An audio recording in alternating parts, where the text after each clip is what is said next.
Class है for physics. हमारे chapter section का नाम है electrical physics.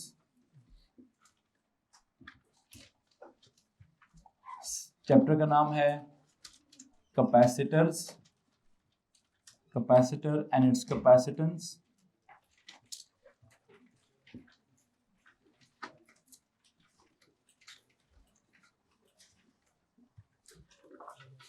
Capacitor and it's capacitance में हमने कॉम्बिनेशंस पढ़े हैं, combinations of capacitors. I think 2 circuits आपने पहले से ड्रॉ किए हैं। कौन कौन से जी? कि अगर सीरीज में हुए तो क्या होगा, अगर बिल्कुल पैरेलल में क्या हुए तो क्या होगा। अब जो मैं बनाने लगा हुआ है कंबाइंड, मतलब एक ऐसा कॉम्बिनेशन होगा, combination of series and parallel. मतलब मैं उसको क्या हेडिंग दूंगा, सीरीज भी होगा और मतलब 2 सीरीज में होंगे, तीसरा पैरेलल में होगा, या 2 पैरेलल में होंगे और तीसरा सीरीज में होगा। लिखिए जी कॉम्बिनेशन ऑफ, हेडिंग दीजिए आज के लेक्चर के लिए, combination of series and parallel. Combination of series and parallel.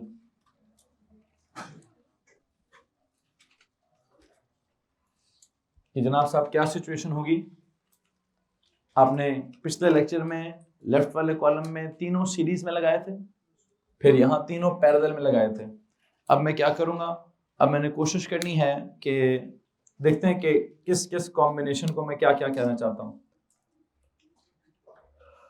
Please tell मी कि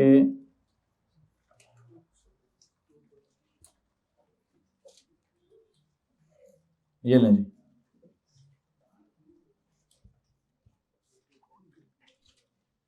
इस तरह का सर्किट बना लीजिए।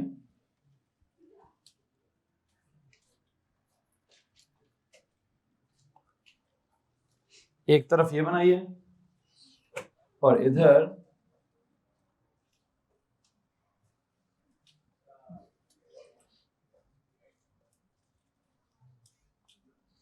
ये बना लीजिए।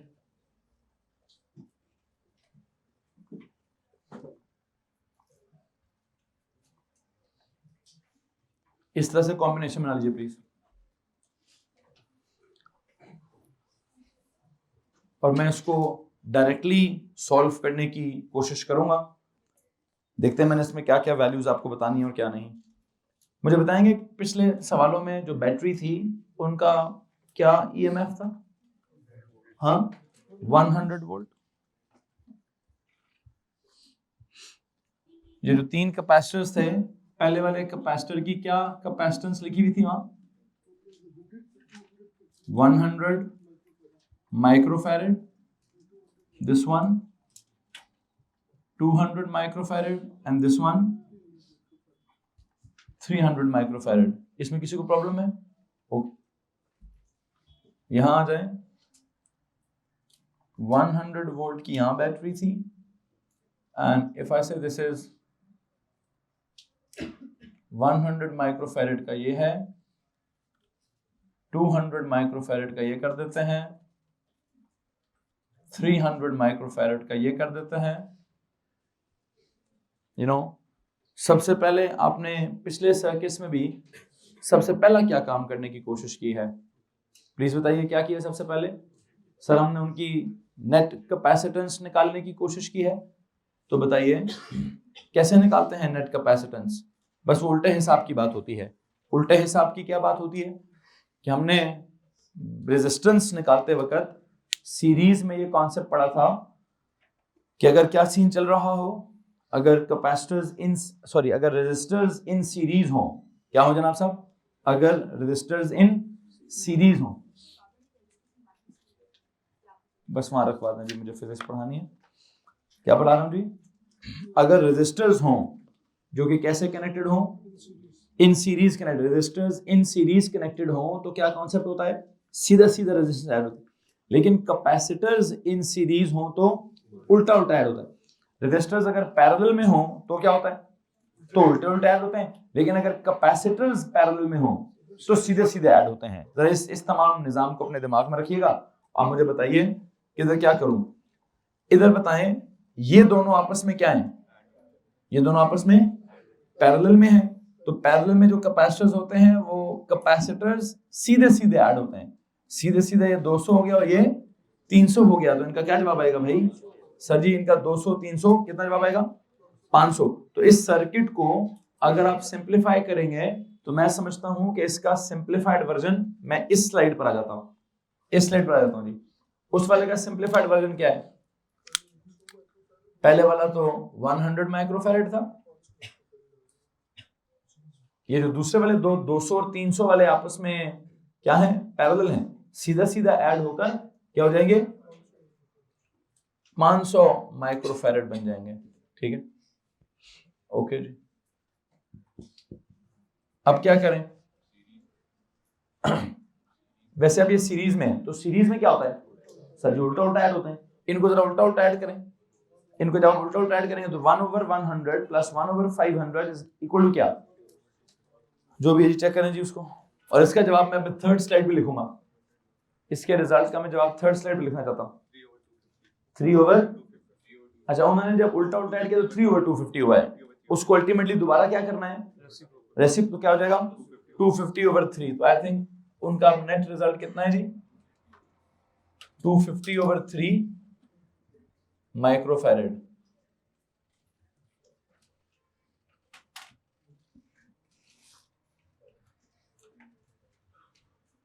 एंड यू नो यही वैल्यू उठाकर अगर 100 वोल्ट है तो ये भी क्या था? वोल्टेज तो इसका भी 100 वोल्ट ही होगा। ओके, अब एक और बात है, ये तो मैंने कैपेसिटेंसेस उनकी सिंपलीफाई करके आगे की तरफ, आप नीचे जाते जाइएगा। आप प्लीज ऐसे सर्किट्स को नीचे से नीचे सिंपलीफाई करते रहें। आप सबसे पहले ऊपर वो बनाएं, उसके नीचे आप ये वाला सर्किट बनाएं, इसके नीचे आप ये वाला सर्किट बना लीजिए प्लीज, कि सिंपलीफाइड सवाल आपका नीचे की तरफ जाके सिंपलीफाई हो रहा है। कि पहले कैपेसिटेंस नेट निकल आई, अब वोल्टेज भी नेट आ चुका है। अब क्या करूं? प्लीज टेल मी, अगर नेट कैपेसिटेंस पता है, नेट वोल्टेज पता है, क्या रह गया? चार्ज रह गया। Q इज इक्वल टू क्या? Q is equal to CV। तो बताएं जिसका Q is equal to CV कितना होगा? इसके वजह चार्ज है वो कितना स्टोर होगा? Q इज इक्वल टू क्या? CV। C कितना आ गया? 250/3 क्या जनाब साहब? माइक्रोफैरेड। माइक्रो क्या होता है? 10⁻⁻⁶ इंटू क्या? इंटू 100 वोल्ट्स, इंटू 100 वोल्ट करेंगे तो बताइए क्या जवाब आता है?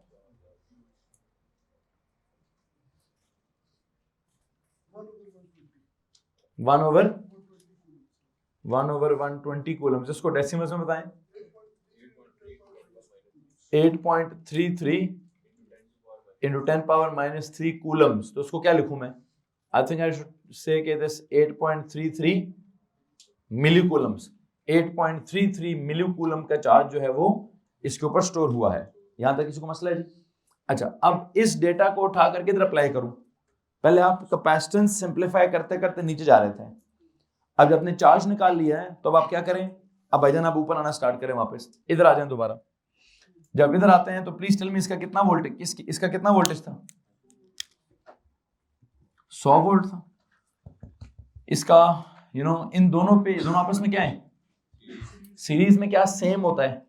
चार्ज सेम होता है। तो इसका चार्ज कितना है यहाँ पर? 8.33 मिली कूलम्स। इसमें भी कितना होगा?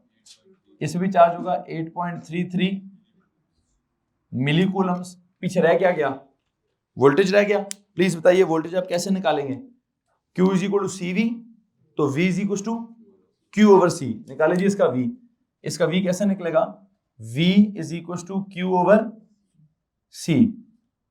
Q कितना है? 8.33 मिली कूलम्स ओवर C कितना है? 100 माइक्रो फैरेड, 10 पावर क्या? -6। तो प्लीज टेल मी कि इसका आप कितना वोल्टेज निकालेंगे? कितना वोल्टेज निकलता है जी?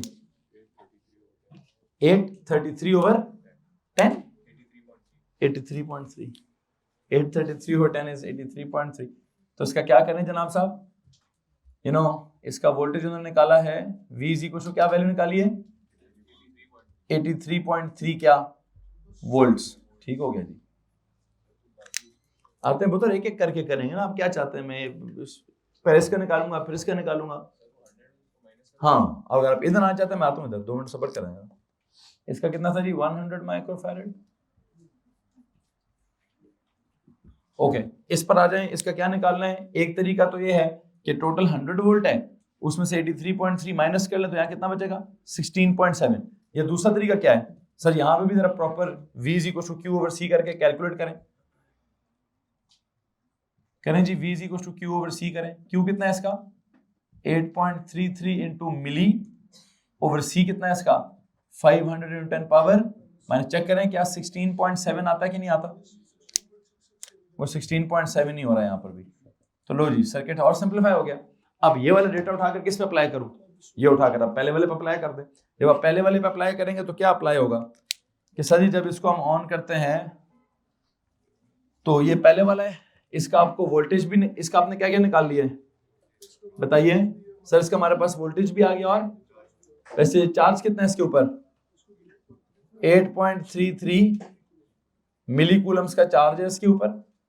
वोल्टेज कितना है इसके ऊपर, वोल्टेज इसका 83.3 वोल्ट आपने इसका वोल्टेज निकाला हुआ है, चार्ज आ गया। Okay done. इधर आ जाएं। अब ये पैरेलल में जो होता है क्या सेम होता है, पैरेलल में वोल्टेज सेम होता है। तो कितना था वोल्टेज 16.7, तो इन दोनों पर कितना वोल्टेज है, इन दोनों इसका वोल्टेज भी 16.7 इसका भी 16.7 वोल्ट। क्या डिफरेंट होगा अभी इनका, टोटल चार्ज कितना है 8.33 मिली कूलम्स। आई थिंक उसमें से थोड़ा सा इधर होगा और थोड़ा सा इधर होगा। बताएं क्या निकालना है मुझे अभी। वोल्टेज तो मैंने दोनों का क्या बता दिया जी 16.7 वोल्ट्स। इसका चार्ज अलग निकालेंगे, नीचे वाले का चार्ज अलग निकालेंगे। बताएं इसका चार्ज कितना है Q is equal to CV। C कितना है इसका 200 माइक्रो इंटू V कितना है 16.7। प्लीज टेल मी क्या आंसर आता है बच्चों, प्लीज बताइए क्या जवाब आ रहा है। 3.34 इंटू 10 पावर माइनस 3। इसका मतलब क्या हुआ 3.34 मिली कूलम्स। ठीक हो गया जनाब साहब। ऊपर वाले को हो गया 3.34 मिली कूलम्स। तो अगर उसका 3.34 मिली कूलम है तो प्लीज बताइए नीचे वाले का कितना होगा। टोटल कितना था इधर, इस पर टोटल चार्ज है 8.33 मिली कूलम्स। उसमें से अगर 3.34 ऊपर है तो बाकी किधर होगा 5 पॉइंट समथिंग नीचे होगा 4.99 या 5.00। देखते हैं क्या निकाले जी, यहां पे भी निकालें। Q is equal to CV। C कितना है 300 माइक्रोफैरेड इंटू V कितना है 16.7। प्लीज चेक करके बताइए क्या आंसर आता है इसका 5.0। असल में वो 3.34 है या 5.01 है, टोटल है 8.33। This should be 3.33। इसकी कैलकुलेशन 3.33 है बिकॉज असल में 16.7 तो नहीं था ना, ये क्या था 16.6667 था। इंटू 200 करेंगे तो 3.33 आएगा वो। फिर पीछे जो रिमेनिंग ये वाला ये कितना है, I think this is 5.00 into 10 power minus 3। क्या बनता है ये 5 मिली कूलम्स। सो जितना भी डेटा था मैं निकाल चुका हूं। आप में से किसी के पास कोई सवाल है तो हाथ खड़ा कर सकता है। ये बिल्कुल कैसे सॉल्व किया जा रहा है, बिल्कुल वैसे जैसे पिछले सालों में रेजिस्टर्स का सवाल सॉल्व किया जाता था कि पहले नेट रेजिस्टेंस निकालकर सवाल को सिंप्लीफाई, फिर रेजिस्टेंस ये total resistance, total current, total voltage को इस्तेमाल करके ऊपर की तरफ डेटा लाते थे। आपको बात समझ आ रही कि नहीं आ रही बच्चों। क्या किया मैंने, पहले इसकी नेट कैपेसिटेंस निकालकर ये बनाया, फिर इसकी नेट कैपेसिटेंस निकालकर वो निकाला। फिर जब हमें उस सर्किट में नेट वोल्टेज भी पता था, नेट कैपेसिटेंस भी पता थी, तो हमने नेट चार्ज निकाल लिया। फिर उस नेट चार्ज को उठा के इधर अप्लाई किया, फिर यहाँ V भी निकाल लिया, फिर इसका डेटा उठा के इधर अप्लाई कर दिया। इसको मसला इस बात से बिल्कुल यही कॉन्सेप्ट में भी इस वाले सवाल के साथ दोहराऊंगा कि मैं पहले इसका क्या सिंप्लीफाई करूंगा, प्लीज बताइए इसका पहले क्या सिंप्लीफाई करूंगा, कैपेसिटेंस। कैपेसिटेंस सिंप्लीफाई करते करते आई वुड से मैं सर्किट को सिंप्लीफाई करूंगा, और जब मेरा सर्किट बिल्कुल सिंप्लीफाई हो जाएगा तो मैं उसकी टोटल वोल्टेज, टोटल कैपेसिटेंस और टोटल चार्ज वो सब कुछ निकालूंगा और फिर ऊपर वाले डेटा पे अप्लाई करता जाऊंगा। ऐसे ही है।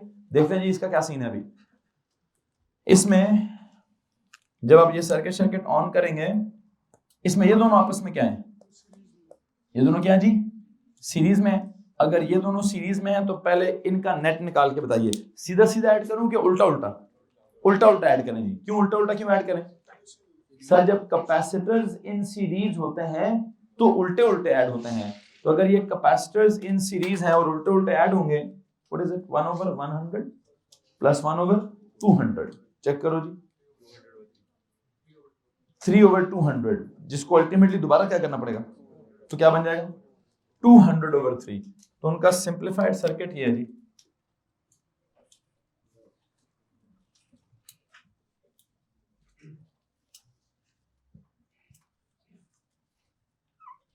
ये क्या है, 100 वोल्ट की बैटरी।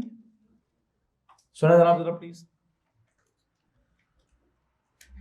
क्या सिचुएशन है इसकी? इसकी कितनी वोल्टेज निकाली है, इसका कितना कैपेसिटेंस निकाला आपने, 200/3, क्या माइक्रोफैरड। इसका क्या है, इसका पहले से 300 माइक्रोफैरड। ओके, अब इसको मजीद सिंप्लीफाई करें, उसका मजीद सिंप्लीफाइड वर्जन में बनाऊंगा। क्या जी, ये पैरेलल वाले होते हैं, कैसे ऐड होते हैं, सीधा सीधा ऐड होंगे। जब ये सीधा सीधा ऐड हो गए,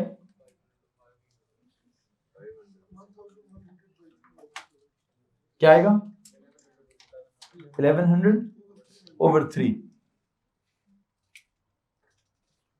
1100/3 क्या, microfarad.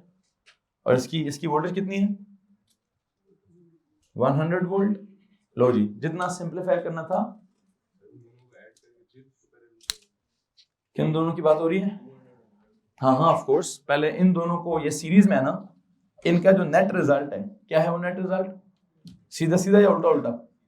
No no, capacitors in series उल्टे उल्टे ऐड होते हैं। जब इनको मैंने उल्टा उल्टा ऐड किया तो क्या आ गया 200/3। क्या आ गया जी, देखिए ना बच्चों, पहली स्क्रीन ये है, दूसरी स्क्रीन ये है, तीसरी स्क्रीन वो है। क्या हो गया फैजान साहब हैं? एक सवाल उधर चल रहा है, किधर चल रहा है, इसकी दूसरी स्लाइड इधर आ गई है। मैंने क्या किया, इन दोनों का नेट निकाला उल्टा उल्टा करके, 200/3 आ गया। ऊपर वाला 200/3, नीचे वाला 300, आपस में क्या हो गए, आपस में अब क्या है, पैरेलल में है। तो पैरेलल वाले कैसे ऐड होते हैं, सीधे सीधे ऐड हुए तो क्या हो गया, इधर का जवाब आ गया। लो जी, अब मैं क्या कर चुका हूं, सर्किट को जितना सिंप्लीफाई करना था फुली सिंप्लीफाई कर चुका हूं। किसी के पास कोई सवाल है? अच्छा, अब क्या करूं, अब आप रिवर्स ऑर्डर में चलें। रिवर्स ऑर्डर में कैसे चलें, आपको इसकी नेट कैपेसिटेंस पता है, आपको इसका नेट वोल्टेज पता है।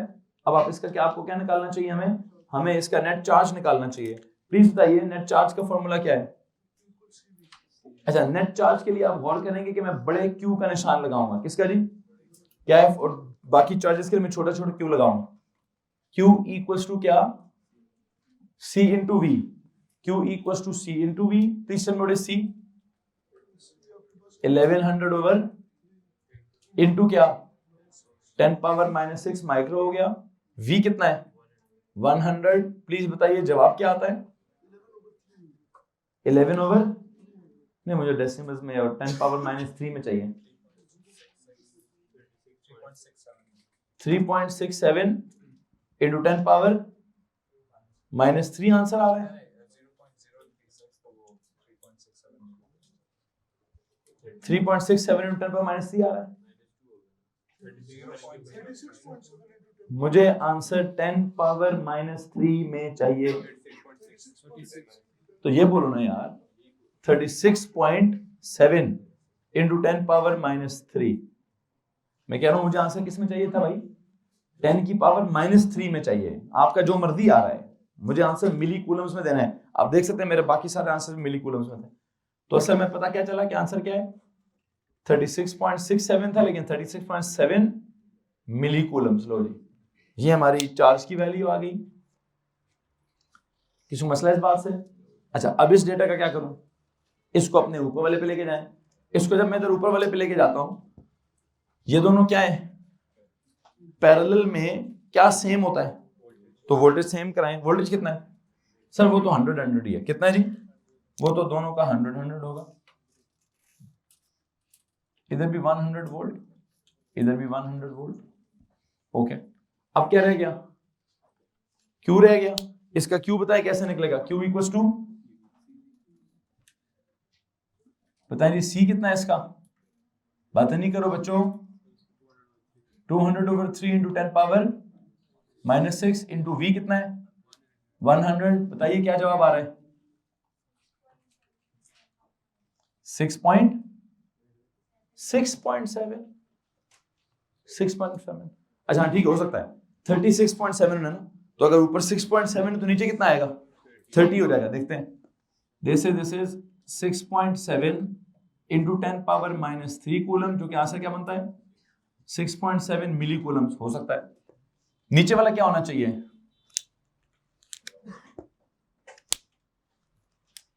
Q is equal to CV। C कितना है?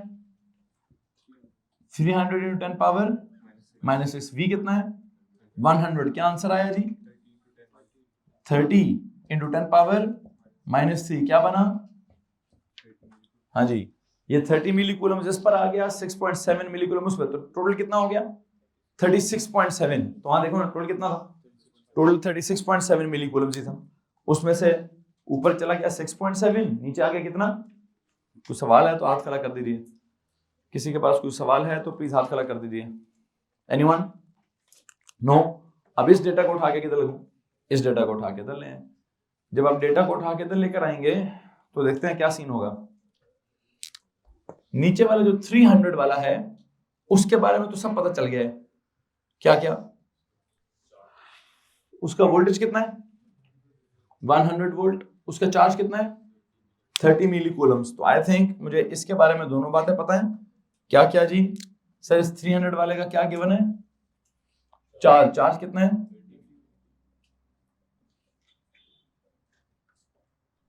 इसके अक्रॉस वोल्टेज कितना है? इसके अक्रॉस वोल्टेज इज 100 वोल्ट। ठीक है, इन दोनों की रहेगी बात। इन दोनों, ये दोनों आपस में क्या है? सीरीज में। क्या सेम होता है? चार्ज। तो ऊपर कितना चार्ज है वहां? 6.7 मिली कूलम। तो पता है क्या होगा? इसका चार्ज भी कितना होगा? 6.7 मिली कूलम। इसका चार्ज भी कितना होगा? 6.7 मिली कूलम। फर्क किस चीज में होगा फिर? सर जी, इन दोनों के वोल्टेजेस में फर्क होगा। कैसे होगा? वोल्टेज कैसे निकलेगा? वोल्टेज कैसे निकलेगा? Q equals CV, V equals Q over C। V equals Q over C। कितना है Q? 6.7 into 10 power -3 over C। कितना है C? 100 माइक्रोफेरेड। C कितना था? इसका C था 100 माइक्रोफेरेड। इसका C कितना है? 200 माइक्रोफेरेड। बताओ जी क्या आंसर आता है V का? 67 वोल्ट्स। विदाउट कैलकुलेशन बताओ इसका कितना होगा? 100 माइनस 67, 33 वोल्ट्स। लेकिन चेक कर लेते हैं। चेक करो जो कैसे चेक करते होते हैं। सर जी फॉर्मूला तो यहां पे भी वही है। V इज इक्वल टू क्या? Q over C। Q कितना है? 6.7 इंटू 10 पावर -3 ओवर C कितना है? 200 इंटू 10 पावर -6। चेक करो क्या आंसर आएगा? 30 नहीं, 0.5 क्यों आ रहा है? नहीं, ये 67 है तो ये 33.5 क्यों आ रहा है? फिर उसको 66.5 करें।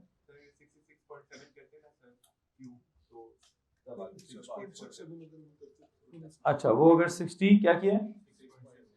66.7, असल में था भी कितना वो 66.6 है, तो उसका हिसाब लगा के ठीक करो उसको। सर ये भी 66.7 है और ये कितना है 33.3 करो उसको, ऐसे लिख दो, ऐसे लिख देंगे,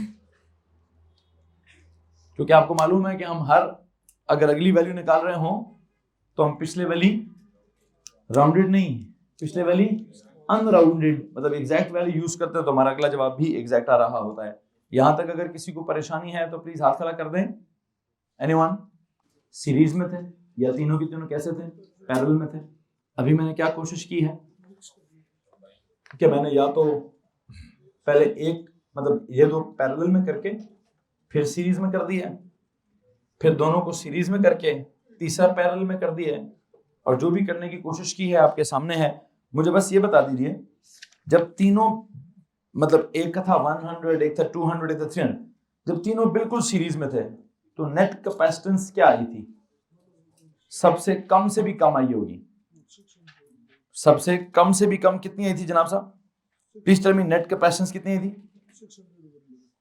54.54 माइक्रोफैरड। जब तीनों आपस में पैरेलल में थे तो नेट कैपेसिटेंस सबसे ज्यादा से भी ज्यादा आई होगी। कितनी? 600 माइक्रोफैरड आई। फिर अभी जब आपने इस तरह से कंबाइन किया है तो क्या नेट इस केस में नेट कैपेसिटेंस क्या थी? It was 250/3। कितना होता है वैसे 250/3? हाँ 83.3 के आसपास जवाब आ गया। और उस केस में क्या हुआ? 1100/3। What is 1100/3? खैर जो भी, अब ये वैल्यूज तो मैं नहीं याद कर सकता कि किस केस में क्या आएगा क्या नहीं आएगा। मैं तो बस आपको ये समझा सकता हूं कि आपने सिचुएशन को, ये जो भी सर्किट होगा उसको सॉल्व कैसे करना है, उसको कैरी कैसे करने की कोशिश करनी है। और हम कैसे कर रहे हैं मैं दोबारा से आपको बता देता हूं। दो बातें बस याद रखनी है। पहली बात क्या याद रखनी है कि अगर तीन कैपेसिटर्स सीरीज में हों तो उनका नेट उल्टा उल्टा करके निकाला जाता है, रेसिप्रोकल्स के थ्रू निकाला जाता है। अगर तीन कैपेसिटर्स पैरेलल में हों तो उनका नेट सीधा सीधा निकाला जाता है। अब बाकी वो दो सीरीज में, एक पैरेलल में है या दो पैरेलल में और एक सीरीज में है, ये तो मैंने भी आपको सॉल्व करवा दिया है। मैं इसमें याद कुछ भी आपको नहीं करवाना चाहता। क्या कीजिए, अपनी वर्कशीट निकालिए, उसमें से कुछ सवाल आपको देखते हैं कि क्या सवालों का पैटर्न डेवलप्ड है और क्या नहीं। क्वेश्चन नंबर 1 के ए का पार्ट 1। पहले तो मैं कैपेसिटेंस डिफाइन करवा रहा हूं। कैसे डिफाइन होती है जी? Ratio of charge stored. अच्छा, यहां पर एक जिक्र है भी, define the capacitance of a parallel plate capacitor. तो पैरेलल प्लेट का तो रेफरेंस देना जरूरी है। अगर वो पैरेलल प्लेट वाले की कैपेसिटेंस पूछ रहा है तो यहां क्या करूं? चार्ज स्टोर्ड कैसे? नेट चार्ज स्टोर्ड लिखूं? वो तो जीरो होता है। ये charge stored over one plate लिखूं? Charge stored over any plate लिख देता हूं, या over one plate? Over one plate या over any plate, divide by क्या? Divide by the voltage developed. हाँ साफ कर दे, अक्रॉस द प्लेट्स। ये बात लाजमी मेंशन करनी है क्योंकि सवाल क्या है? Define the capacitance of a parallel plate capacitor. तो पैरेलल प्लेट कैपेसिटर की कैपेसिटेंस आपने डिफाइन करनी है, और वो कैसे डिफाइन करनी है जनाब साहब?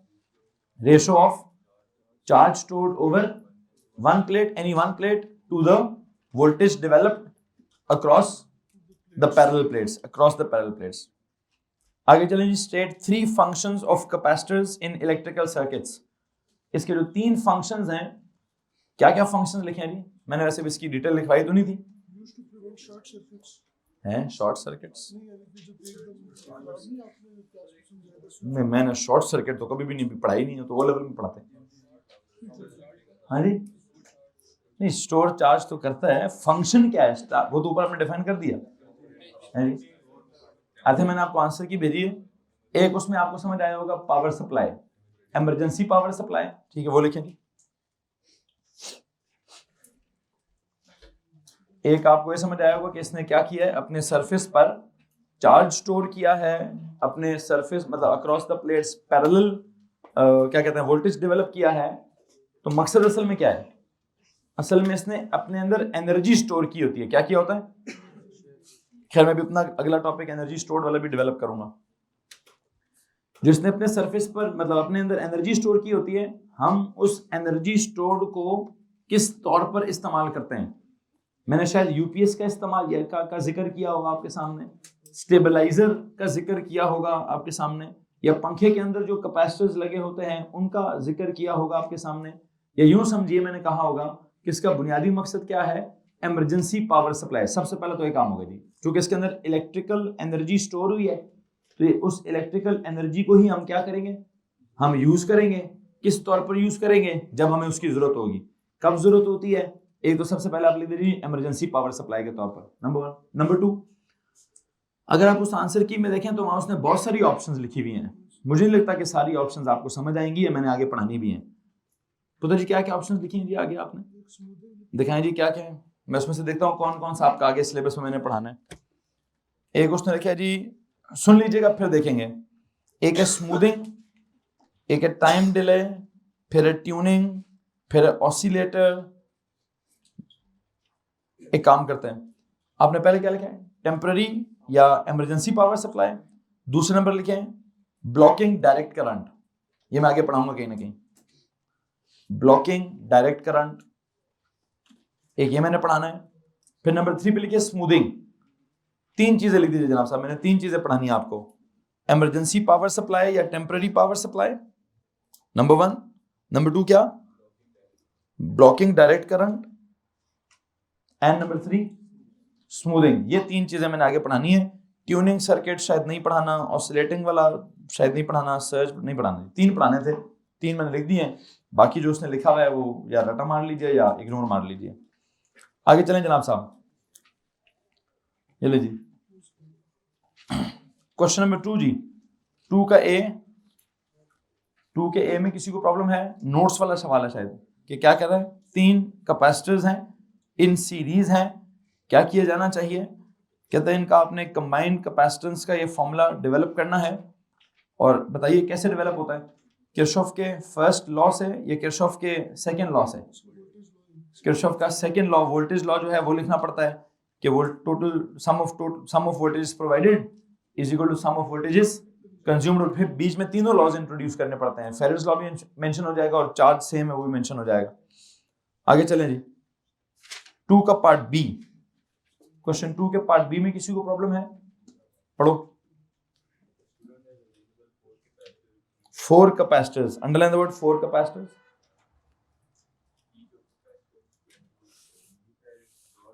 ईच ऑफ कैपेसिटेंस 20, एक की कैपेसिटेंस 20 है।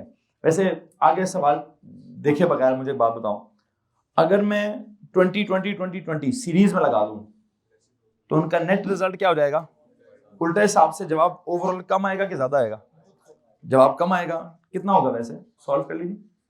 1/20 प्लस 1/20 प्लस 1/20 प्लस 1/20 कितना हो गया, 4/20, 20/4 5, क्या आएगा 5। और अगर मैं वो लगा दूं, पैरेलल में लगा दूं, तो 20 प्लस 20 कितना हो जाएगा 80। लेकिन सवाल वाला ना 5 पूछ रहा है ना, पढ़ने जरा क्या पूछता है, draw circuit diagrams one in each case to show how the student may connect some or all the capacitors. इसको अंडरलाइन करें, some or all of the capacitors. क्या मतलब इस बात का, सम और ऑल, आप चाहें तो 1 लगा लें, आप चाहें तो 2 लगा लें, चाहें तो 3 लगा लें, चाहें तो 4 लगा लें, तो कम से कम 1 होगा, ज्यादा से ज्यादा 4 होंगे। To produce a combined capacitance of 60 तो बड़ा ऑब्वियस है, वैसे 3 लगा दें पैरेलल में, 20 वो आ जाएगा, ये हो गया। 15 का थोड़ा सा मसला चल रहा है, ये 15 कैसे होगा जी, 3 अगर हम पैरेलल में लगाते हैं तो 60 हो जाएंगे, फिर एक सीरीज में लगाएंगे तो 1/60 प्लस 1/20, ये कितना आएगा इनका जवाब, हाँ 1/15। अब ये कैसे पता चलेगा, चलो ये थोड़ा मेंटल मैथ्स लगानी पड़ेगी, कोई कैलकुलेटर इस्तेमाल करना पड़ेगा। कितने नंबरों का सवाल है, एक ही नंबर का सवाल होगा, तो मेरे ख्याल से यहाँ पे अपना मेंटल मैथ्स कैरी करना है। बल्कि एक काम करता हूँ, मैं अपने अंदाजे से और भी चेक करता हूँ कुछ और ऑप्शंस हैं कि नहीं है। अगर मुझको जी 20 और 20 सीरीज में लगा दो, 1/20 प्लस 1/20 कितने हो गए, हाँ जी 10 हो गए, कितना जवाब आ गया, 10 का जवाब आ गया। अब अगर मैंने इनके साथ कुछ और सीरीज में लगाया तो क्या होगा, 1/20 प्लस 1/20 प्लस 1/20, 3/20 कितना होगा? और कम हो जाएगा, मतलब ये जवाब 10 से भी कम हो जाएगा। तो मुझे तो 10 से कम नहीं चाहिए, मुझे तो 10 से, तो इसका मतलब मुझे कोई तीसरी चीज इसके साथ पैरेलल में लगानी पड़ेगी। सीरीज में लगाता जाऊंगा तो क्या होगा? सीरीज में लगाता जाऊंगा तो आंसर मेरा कम होता जा रहा है, मुझे तो थोड़ा 15 तक लेके जाना है। अब क्या करूं? एक काम करते हैं, 2 सीरीज में लगा दिए, अगर मैं तीसरा पैरेलल में लगा दूं तो क्या होगा? पैरेलल में जब लगाते हैं तो सीधे सीधे ऐड करते हैं। अब जरा गौर से बात सुनिए, 20 और 20 लगे हैं सीरीज में, कितना होगा इनका नेट रिजल्ट? 10। एक 20 लगा दिया मैंने पैरेलल में, तो 10 + 20 ये तो 30 हो जाएगा। ये भी मसला, ये भी 15 नहीं है। अब क्या करें? अब एक काम और करें, 20 + 20 मतलब ऐसे लगेगा 20 20 20, इसका नेट बताएं। नहीं, सीरीज में 20 20 20, हाँ जी 6.6। इसके बाद चौथा पैरेलल में लगा दें तो 26.6, ये भी मेरा आंसर नहीं है। लो जी, इसका मतलब सीरीज वाला हिसाब तो मेरे दिमाग से बिल्कुल निकल गया। अब पैरेलल की तरफ आता हूं, अगर मैंने 2 पैरेलल में लगाए तो क्या हो जाएगा? वो हो जाएगा 20 + 20 40।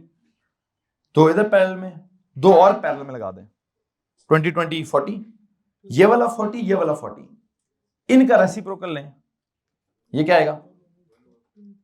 I think this will be 20। कितना आ जाएगा ये भी नहीं चाहिए, क्या चाहिए जी? 15 चाहिए। तो एक आखिरी कॉम्बिनेशन ही है कि 20 20 20 पैरेलल में लगाएं, कितना हो जाएगा? ये 60 हो जाएगा। अब इनके साथ एक और सीरीज में लगा दें तो 1/60 प्लस 1/20, इसको चेक करें कितना होगा? ये 15 आएगा। तो अब लगे रहना ऐसे पेपर में सोचते रहना, रफ वर्क कहीं ना कहीं होगा, कोई ना कोई पेज होगा रफ सा, वहां देख लेना कि क्या क्या सिचुएशन बनती है। ठीक है जी, आगे चलें जी क्वेश्चन नंबर 2 की तरफ, क्वेश्चन नंबर 3 की तरफ।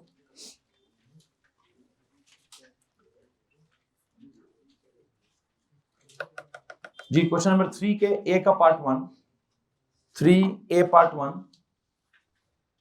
नो ठीक है। ए का पार्ट 2, अब ये पैरेलल है तो उसकी नेट कैपेसिटेंस निकालने का तरीका क्या है, वो भी नोट्स में कहीं ना कहीं हुआ हुआ है। ठीक है जी, नहीं वो तो जवाब है ना, हमने ड्राइव कैसे करना है तो नोट्स में से देख लीजिएगा मैंने कैसे ड्राइव किया हुआ है। फिर आगे चलें जी, इसके 3 के बी का पार्ट 1, ये भी वही सवाल है, लेकिन अब एक फिर मसला है। अब क्या मसला है? अब 3 कैपेसिटर्स हैं, ईच ऑफ कैपेसिटेंस 12 12 12, हमें टोटल कितना बनाना है? या तो 8 बनाना है या फिर 18 बनाना है। 8 कैसे बनेगा? है जी, अगर आप 12 12 12 ऐसे सीरीज में लगाते हैं तो बताइए 1/12 प्लस 1/12 प्लस 1/12 कितना आंसर आएगा? 3/12, दैट इज 4। तो लो जी 4 भी नहीं चाहिए। अगर हम बिल्कुल पैरेलल लगा दें 8 + 8 + 8 तब कितना हो जाएगा? 24। 24 भी नहीं चाहिए। क्या चाहिए जनाब साहब? या 8 चाहिए या, बल्कि काम क्यों नहीं करते आप? मैंने अभी आपको क्या पढ़ाया है? मैंने अभी आपको 3 कैपेसिटर्स के बारे में क्या कहा है, या तो कैसे जोड़ दें। अब अपने जवाब में ना तीनों ड्राइंग्स बनाए रफ वर्क में, 4 ड्राइंग्स बल्कि, पहली या ये सिचुएशन में आए,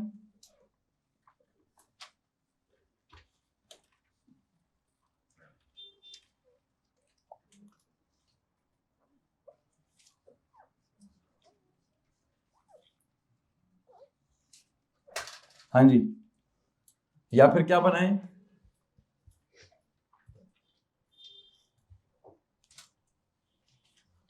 ये सिचुएशन बनाए, या फिर क्या बनाए,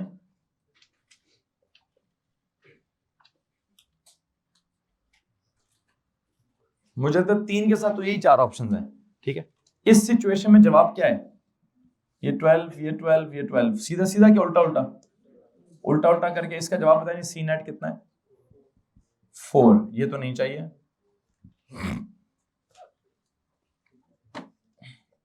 इसका सी नेट कितना है? 12 + 12 + 12, ये भी नहीं चाहिए। अब एक बात बताएं, ये 12 + 12 सीरीज में कैसे ऐड होगा? उल्टा उल्टा क्या होता है? ये हो जाएगा 6, कितना हो जाएगा? ये ऊपर आ गया 6, नीचे 12, पैरेलल वाले सीधे सीधे ऐड हो जाते हैं। 12 प्लस इसका सी नेट कितना आ जाएगा? 18 वाला सवाल है ना हमारे पास, किधर? पार्ट 2 में ड्राइंग बना लें। एंड आई थिंक इसका जवाब कितना होना चाहिए, चेक करते हैं, 8 होना चाहिए। 12। अच्छा ये दोनों क्या है, पैरेलल में, तो कैसे ऐड होंगे? सीधे सीधे 12 प्लस 12 24। 24 और 12 आपस में क्या करेंगे? उल्टे उल्टे। 1/12 प्लस 1/24। इसको चेक करें जरा, 1/8, इट इज 8/1। तो सी नेट इसका कितना आएगा? तो एक काम करें, ये किसका आंसर है जी? ये वाला आंसर है आपके पार्ट 1 का, ये वाला आंसर आपके पार्ट 2 का, और वो दो क्या है? वो एम ही है। ठीक है जी, इसको मसला इस बात से, तो जब ये 3 कैपेसिटर्स हों तो मुझे लगता है 3 कैपेसिटर्स का तो हिसाब बड़ा, उसकी तो ऑप्शंस आप चारों की चारों पहले ड्रॉ कर लिया करें। ड्रॉ करने के बाद देख लें कि आपके काम का कौन सा है, जो आपके काम के अपने आंसर स्पेस में वो कर लें। 4 में जरा ऑप्शन आता थी ना बच्चों, जब मैंने पिछले वाले सवाल में 4 कैपेसिटर्स थे तब क्या था, तब ऑप्शंस बहुत ज्यादा थी कि क्या क्या ऑप्शंस थी कि सर जी चारों के चारों सीरीज में, चारों के चारों पैरेलल में, 2 सीरीज में, 2 पैरेलल में, 3 सीरीज में। लेकिन उसने एक ऑप्शन और भी दिया था कि जरूरत नहीं कि 4 के 4 लगाएं, उसने कहा था क्या करें जनाब साहब? एनी मर्जी। लेकिन यहां क्या लिखा है? Draw circuit diagrams, one in each case, to show how the student connects the 3 capacitors। यहां लाजमन 3 है, यहां क्या है? उसने ये नहीं कहा कि how the student connects some or all, पहले क्या था? how the student may connect some or all, अब क्या है? how the student connects the 3 capacitors, how the student connects the 3 capacitors। तो आप देख लीजिए आपके सामने है ये। क्वेश्चन नंबर 4 पे जाएं। 4 पे क्या करेंगे?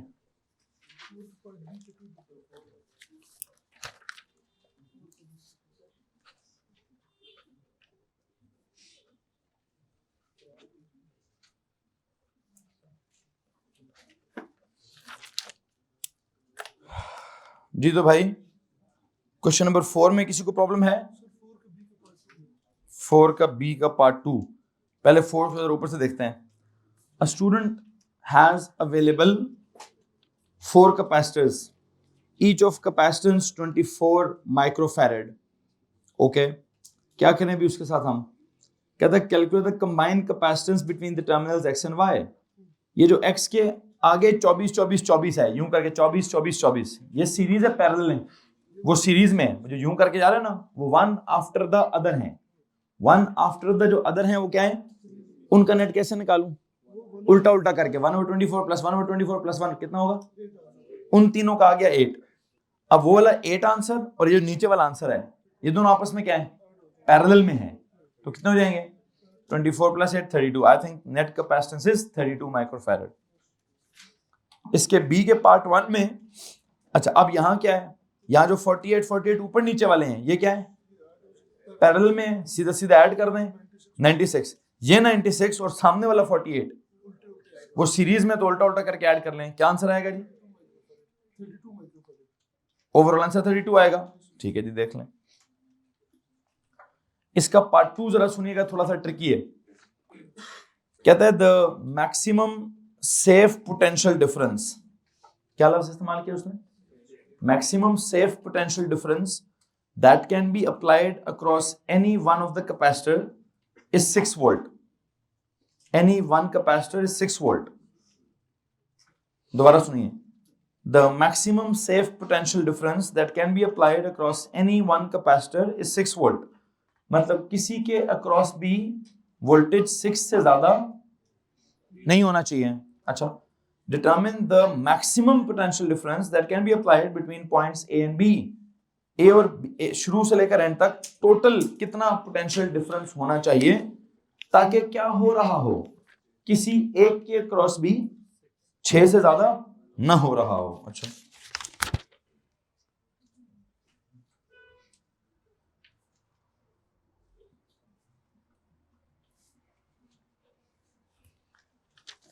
सुने जनाब साहब, this is 48 microfarad, 48 microfarad, 48 microfarad. कहता जी स्टार्टिंग पॉइंट x है, एंडिंग पॉइंट y है, मतलब x से लेकर y तक, स्टार्ट से लेकर एंड तक कितना मैक्सिमम सेफ पोटेंशियल डिफरेंस है that can be applied between, sorry x y नहीं, a भी है, जो भी है, एक्स वाई है कि ए बी है? ए बी है जी। This is A, this is B. अब जरा मेरी बात गौर से सुनिए, मैं क्या ये कर सकता हूं कि मैं इसको ना यहां पे यूं बना लूं, बैटरी लगा लूं? जी बच्चों, असल में तो ए और बी के साथ क्या लगा होगा? बैटरी लगी होगी ना। तो बेसिकली ये पूछ रहा है कि किसी एक कैपेसिटर के अक्रॉस भी 6 से ज्यादा नहीं होगा, तो यहां टोटल कितना होगा? यहां क्या होगा जी? टोटल कितना होगा? एक काम करता हूं, मैंने आपको पिछले सारे न्यूमेरिकल्स कराए 100 वोल्ट के साथ। किसका? जरा 100 वोल्ट वाली डायग्राम निकाली है, और इस तरह, बल्कि उसमें तो तीनों के कैपेसिटेंस भी क्या थी? डिफरेंट थी। क्या थी? इनकी तो सेम है, तो ये अलग सवाल है। क्या ये? बिल्कुल अलग सवाल है। मैं बस 100 के साथ सॉल्व करके आपको एक पैटर्न समझाना चाहता हूं कि जब ऐसे हो तो क्या होता है और ऐसे हो तो क्या होता है। जरा सुनिएगा गौर से।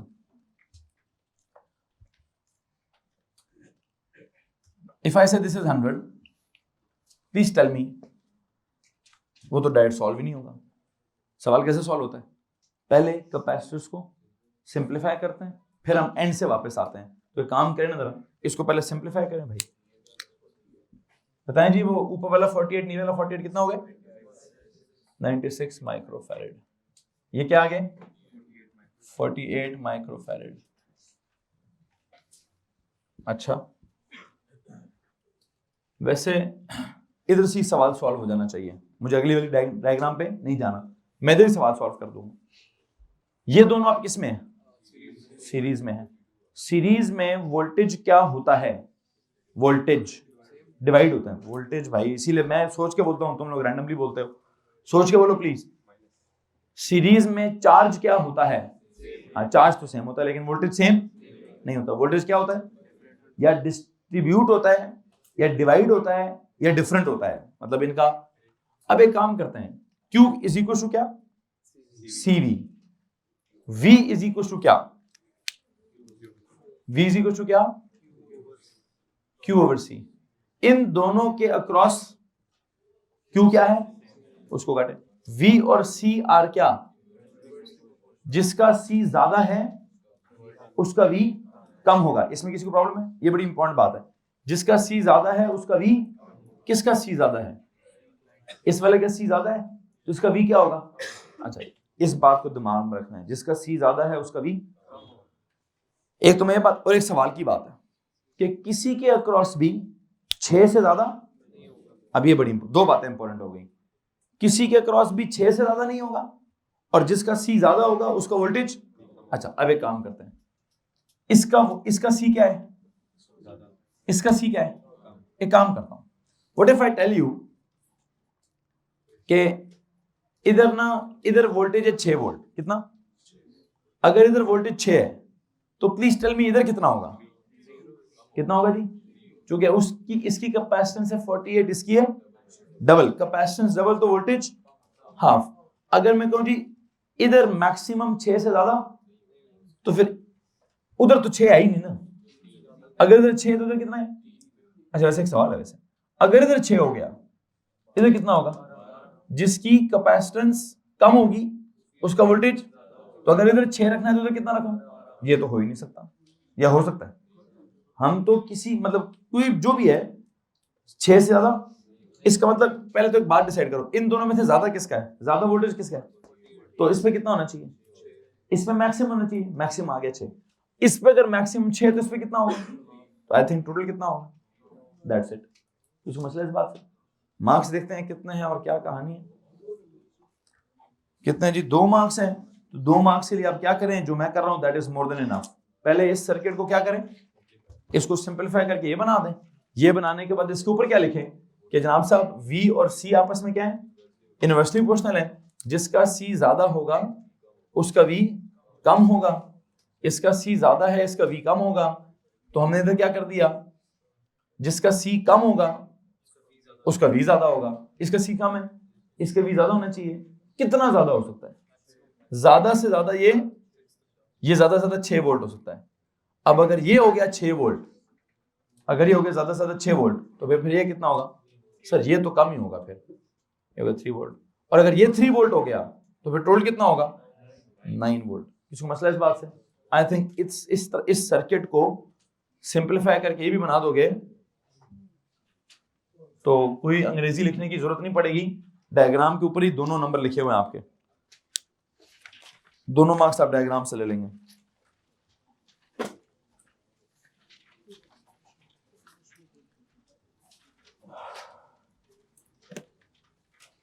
क्वेश्चन नंबर 5 पे जाएं जी।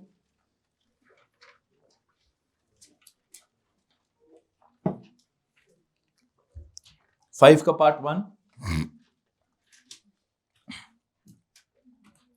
Question number 5 part 1, 5 part 2। पढ़ो बेटा, शुरू से पढ़ो।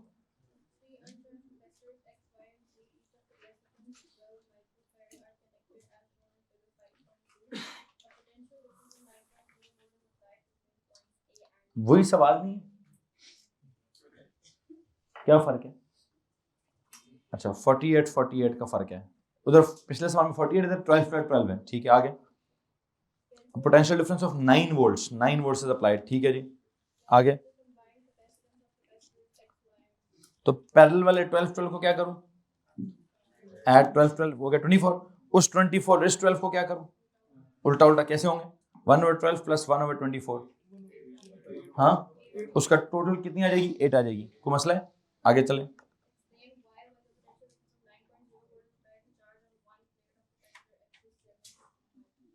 एक्सप्लेन वाई की बजाय अगर मैं इसको एक्सप्लेन हाउ, मतलब मैं सॉल्व ही कर देता हूँ। अंग्रेजी लिखने की बजाय मैं उसको प्रॉपर्ली सॉल्व कर लेता हूँ, तो सॉल्व करूंगा तो काम मेरा पूरा हो जाएगा। सॉल्व करें जी, कैसे सॉल्व करें?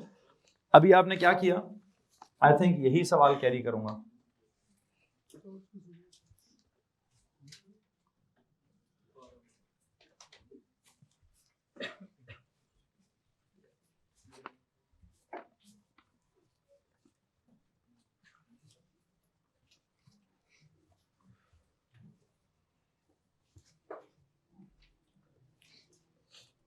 बताएं जनाब साहब, क्या सिचुएशन है? 12 12 12 12 और 12 का क्या सीन हुआ? 24 और 12, इनका नेट कितना आएगा जी? हाँ, नेट आ गया जी 8 माइक्रोफैरेड। फिर ये V कितना है? अच्छा, तो पहले तो ये काम हो रहा है कि आपने पिछले पार्ट में निकाला है C नेट। अब C नेट निकालने के बाद आप क्या करें? आप बोले जी Q नेट कितना है? Q इज इक्वल टू क्या है? सबसे पहले तो ये निकाल लें, Q net is equal to C net into V net. What is C net? 8 micro है ना, इंटू V नेट कितना है? कितना जवाब आता है? 72 माइक्रो कूलम। क्या आ गया? अच्छा, अब उनको आपने क्या बताना है कि जी इसका आपने Q कितना निकाला है? 72। तो ये दोनों किस में है? सीरीज में। फिर क्या होगा? तो इधर क्या होगा? वो तो निकाल चुका हूं मैं। ये सवाल है जी, बात खत्म। आई थिंक सीधा सीधा कैलकुलेट करना चाहिए। क्या करना चाहिए? कैलकुलेट करना चाहिए। कैसे जी? Explain why the potential difference of 9 volt is applied, why when the potential difference of 9 volt is applied the charge on one plate of capacitor X is 72। I think आप बोले जी C नेट इज पिछले part का 8 microfarad, Q net is equal to C into V, C is this, V is this, that is 72 microcoulomb. और आप क्या बोले? वो चूंकि X वाला सीरीज में है with Y and Z, since X is in series with Y and Z, तो सीरीज में चार्जेस कांस्टेंट। तो ये मेंशन करना मुझे लगता है जरूरी होगा। एक आधा नंबर ये मेंशन करना जरूरी होगा कि X is what? in series with क्या? with the combined capacitance of Y and Z, with the combined capacitance of, कौन है X? this is X, this is Y and this is, क्या बोलूं? X is in series with the combined capacitance of Y and Z. So X का जितना charge है और combined capacitance of Y Z का जितना चार्ज है वो क्या है? वो सेम है, तो 72 ही है। निकाल दिया हमने, वो हो जाएगा। आगे चलें। 5 के 3 का part 1, potential difference across capacitor X। तो जब आपको X का वोल्टेज वो चार्ज पता है, फिर उसका कैपेसिटेंस पता है, तो V is equal to Q over C करेंगे, जवाब आ जाएगा। फिर charge on one plate of capacitor Y, Y वाले की चार्ज निकालें तो वाई वाले का आपको वोल्टेज पता होगा, वही है जिस तरह सर्किट पूरा सॉल्व होता है वैसे ही है। यहां से सिंप्लीफाई करके यहां गए, यहां से सिंप्लीफाई करके यहां आ गए, अब यहां से वापस यहां आते रहे। यहां कैसे आए जी, इसका वी बताएं। Q over C, Q over C, क्या आंसर आता है 3 वोल्ट। इधर 3 आ गया, इधर कितना आएगा 6 वोल्ट। तो ये आ गया इसका आ गया जी 6 वोल्ट। इधर कितना है, इधर भी 3 वोल्ट है, इधर भी 3 वोल्ट है। अब क्या निकालना है वाई का, चार्ज, चार्ज इक्वल टू क्या, CV, C is 12 into 10 power -6, V is कितना 3, कितना हो गया 48 नहीं 36 क्या माइक्रो कूलम्स। तो जो जो उसको चाहिए आपने निकाल दिया है। अगर कुछ सवाल अभी भी है तो हाथ खड़ा कर सकते हैं आप। एनीवन, यहाँ पे जाकर आपका ये कैपेसिटर एंड इट्स कैपेसिटेंस की जो शीट है वो कंप्लीट होती है। मैं उम्मीद करता हूँ इसमें कोई सवाल आपके पास नहीं होगा। As applied to both isolated spherical conductors and to parallel plate capacitors, आते मैंने दोनों कर दी। Derive और नहीं, recall and use Q is equal to CV. Derive using Q is equal to CV the formula for the combined capacitance of capacitors in series and parallel. Use the capacitance formula for capacitors in series and parallel. I think मैंने ये चारों specifications आपको करा दी हैं। आगे 19.2 लिखा है energy stored in a capacitor. I think आज का लेक्चर हमारा क्या होना चाहिए, about the energy stored in a capacitor. Heading दीजिए जनाब साहब, energy stored in a capacitor. Capacitors में कैपेसिटर्स एंड कैपेसिटेंस हमारा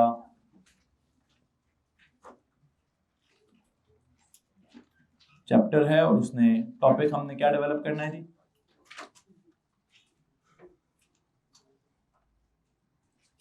एनर्जी स्टोर्ड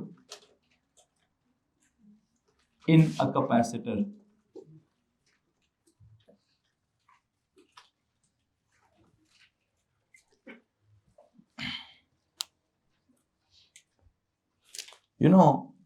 एक चीज तो बड़ी ऑब्वियस है कि जब भी हम कैपेसिटर को चार्ज करते हैं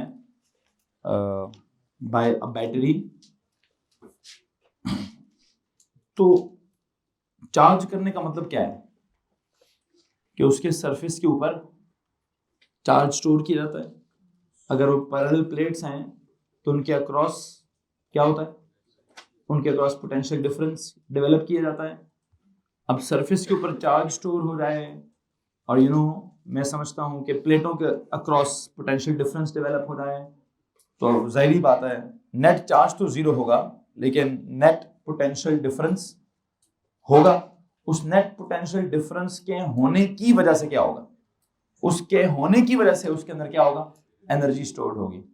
मुझे लगता है जुमला मैंने कहीं ना कहीं लिखवाया आपको, प्लीज जरा उस जुमले पे जाएं, उस जुमले पे जाएं।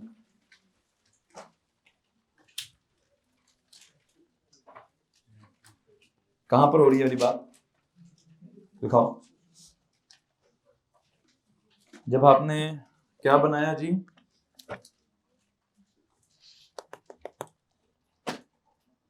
कैपेसिटर एंड कैपेसिटर की हेडिंग पे जाएं, फेरेड्स लॉ लिखा।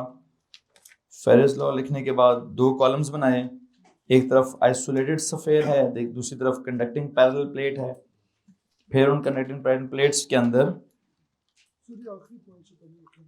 हाँ उस कॉलम्स के अंदर ही कि हमने लिखा हुआ है whenever the conducting parallel plates are connected across क्या, across a battery, the conventional current flows from the terminal, from the positive terminal to the negative terminal of the battery. The plate connected with the positive terminal gets positively charged and the plate connected with the negative terminal gets negatively charged. That is, the conducting parallel plates are oppositely charged. Hence, we should say that the net charge stored is zero. We can say that the net charge stored is zero, but the net electrical potential energy is not zero because potential difference is developed between the plates as charges are separated from each other. एक plate positive हो गई है, एक plate negative हो गई है और plates के ऊपर ऑपोजिट चार्जेस डेवलप करा दिए गए हैं। नेट चार्ज स्टोर्ड को बेशक आप जीरो कह दीजिए लेकिन नेट पोटेंशियल एनर्जी को जीरो नहीं कहा जा सकता बिकॉज क्या हो चुका है, चार्जेस को सेपरेट किया जा चुका है, उनके बीच में पोटेंशियल डिफरेंस क्रिएट किया जा चुका है, तो उनके बीच में क्या हुआ होगा, पोटेंशियल एनर्जी लाजमी स्टोर हुई होगी। ठीक है जी। अब आपने क्या लिखा, charge stored over any one of the plate is directly proportional to the voltage developed across the plates. Okay, वहां से आप आगे फेरेड्स लॉ में चले गए और मैंने कॉलम्स बराबर कर दिए। हालांकि इस कॉलम के बाद मुझे क्या लिखना चाहिए था, आई थिंक मुझे एनर्जी स्टोर्ड का कुछ ना कुछ कॉन्सेप्ट इधर ही सिखाना चाहिए। मैंने उसके बाद क्या करना स्टार्ट कर दिया, मैंने कहा जी बेसिक इलेक्ट्रिकल सर्किट ऐसे बनाएंगे, फिर कॉम्बिनेशन ऑफ कैपेसिटर्स ऐसे बनाएंगे, और फिर क्या होगा उसके आगे हमने सवाल सॉल्व करना स्टार्ट कर दिए। हालांकि क्या सवाल बनता है, उस कॉलम में मैं एनर्जी का जिक्र कर चुका हूं। जब मैं एनर्जी का जिक्र कर चुका हूं तो मुझे एनर्जी का क्या निकाल लेना चाहिए था, मुझे एनर्जी का फॉर्मूला भी निकाल लेना चाहिए। लेकिन देखते हैं हमने उस वक्त नहीं निकाला, अब निकाल लेते हैं। ऐसी कौन सी बात है भाई, अभी निकाल लेते हैं। ये लें जनाब साहब, एनर्जी की बात करेंगे हम। एनर्जी की बात मैंने कैसे करनी है, मैं जिस मर्जी कैपेसिटर की बात करूं, चाहे मैं पैरेलल प्लेट वाले कैपेसिटर की बात करूं या आइसोलेटेड कंडक्टिंग स्फेरिकल कैपेसिटर की बात करूं, उसके ऊपर जो चार्ज स्टोर होता है और जो वोल्टेज डेवलप होता है वो आपस में क्या होते हैं, क्या होते हैं आपस में, चार्ज स्टोर्ड और वोल्टेज डेवलप्ड आपस में क्या होते हैं, डायरेक्टली प्रोपोर्शनल। अगर वो डायरेक्टली प्रोपोर्शनल होते हैं तो उनका ग्राफ कैसा होता होगा, straight line passing through origin होता होगा। अब मुझे करना क्या चाहिए, आई थिंक मैं काम करता हूं, हेडिंग दीजिए जी, क्या हेडिंग दी हुई है, energy stored in a capacitor. Energy की इक्वेशन मैं यहां लेके जाऊंगा, कैपेसिटर को मैं उठा के तरह यहां कुछ कॉन्सेप्ट बनाता हूं। पहली बात तो यह है, कैपेसिटर में बेसिकली होता क्या है, तीन कॉलम्स बनेंगे ना, कुछ नोट्स में इधर लिखवाऊंगा, कुछ एनर्जी के साथ, और ड्राइंग दरमियान में होगी। कैपेसिटर के ऊपर क्या स्टोर होता है, चार्ज इज स्टोर्ड, फिर और मीनवाइल वोल्टेज इज डेवलप्ड, और कौन सा लॉ अप्लाई होता है, फेरेड्स law is applied. What is it? Q is proportional to V, या Q is equals to CV. Okay, done हो गया।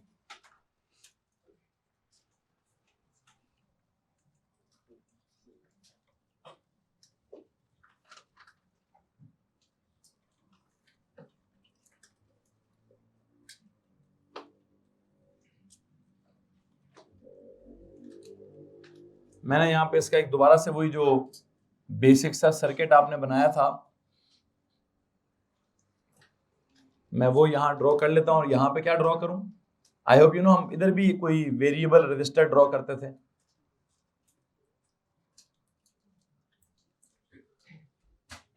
बल्कि मत कीजिए, मैं वेरिएबल इस ड्राइंग में वेरिएबल रजिस्टर समझाऊंगा ही नहीं, तो मुझे जरूरत भी नहीं है।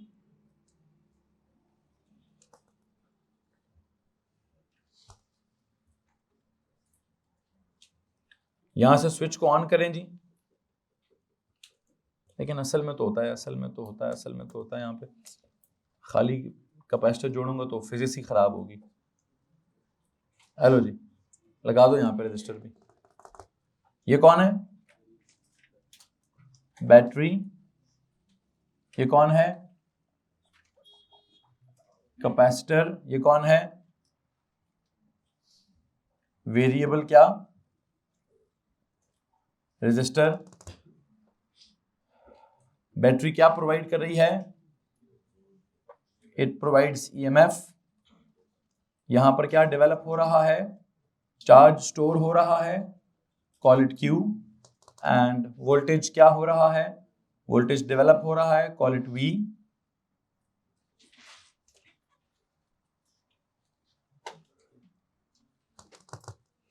ओके,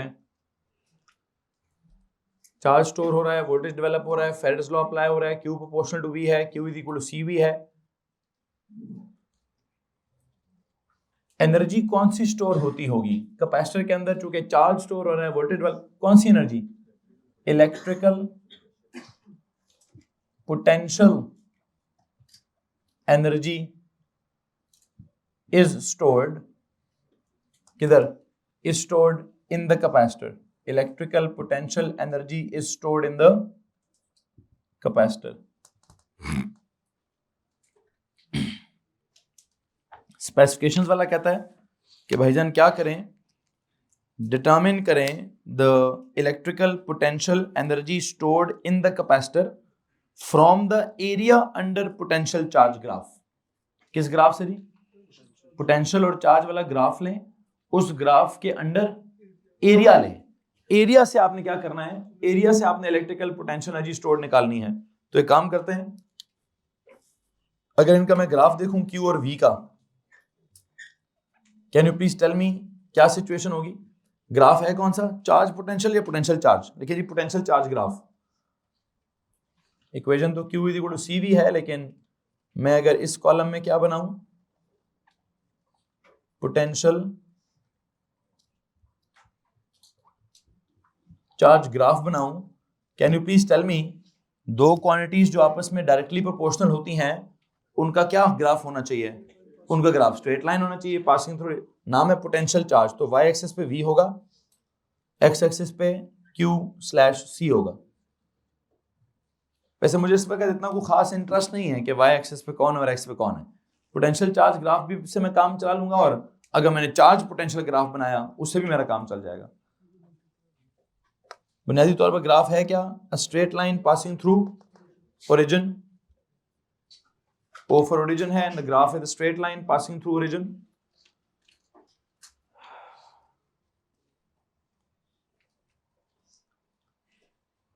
और मुझे इस ग्राफ के ग्रेडियंट से ज्यादा इंटरेस्ट किस, वैसे अगर मैं इसका ग्रेडियंट निकालूं तो क्या होगा? इस V over Q. What is V over Q? No, it is not C. It is 1 over C. क्या हो रहा है? जहां मैंने V Q का ग्राफ लिया है, Q V का ग्राफ. और हाँ, अगर आप यहां कुछ लिखना चाहते हैं, मैं उधर क्या लिख दूंगा? एनर्जी का नोट. यहां किसका नोट लिखूं? यहां किसका लिखूं? यहां जरा आप ग्रेडियंट निकाल लें जरा इसका. वैसे ग्रेडियंट इज इक्वल टू क्या? Rise over run. What is on the rise? Voltage. What is on the run? Charge. What is it?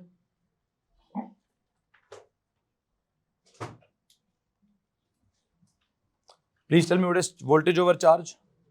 Is not capacitance, it is 1 over capacitance.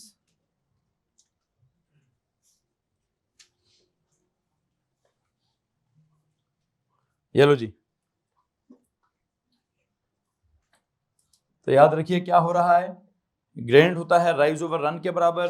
Rise है voltage, run है charge. Voltage over charge किसके बराबर है? 1 over capacitance.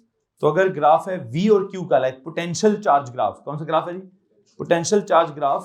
तो इसका gradient होगा 1 over capacitance. और अगर आपको कैपेसिटेंस चाहिए तो ग्राफ कौन सा होना चाहिए? Charge potential graph. क्या? Charge potential graph. This is कौन सा वाला जी? Potential charge graph. खैर, अगर चार्ज पोटेंशियल हुआ तब भी ग्राफ की शक्ल तो ऐसी नहीं होगी. शक्ल तो ऐसी होगी ना, जैसे ना वो हुक्स लॉ किसी जमाने में होता था कि F और E का ग्राफ बनाएं या E और F का ग्राफ बनाएं. ग्राफ तो स्ट्रेट लाइन ही होती है पासिंग थ्रू. ओम्स लॉ में क्या होता है भाई? IV का ग्राफ बनाएं या VI का ग्राफ बनाएं, ग्राफ कैसा होता था? Straight line passing through. लेकिन हाँ, एक बात थी वैसे, V और I का ग्राफ हो तो ग्रेडियंट वाज रेजिस्टेंस. I और V का ग्राफ हो तो ग्रेडियंट वाज 1 ओवर रेजिस्टेंस. तो ये सोचना पड़ता है, हमें देखना पड़ता है कि ग्राफ जो है वो IV वाला है या VI वाला है. अच्छा, वहां में हमारी क्या कोशिश होती थी? IV graph. वहां VI ग्राफ नहीं होता था. क्या होता था? IV graph. यहां क्या हो रहा है? यहां QV ग्राफ की बजाय VQ ग्राफ. तो मर्जी है भाईजान सिलेबस वाले की, मेरी कोई, हाँ मेरी मर्जी होती तो मैं वहां क्या करता?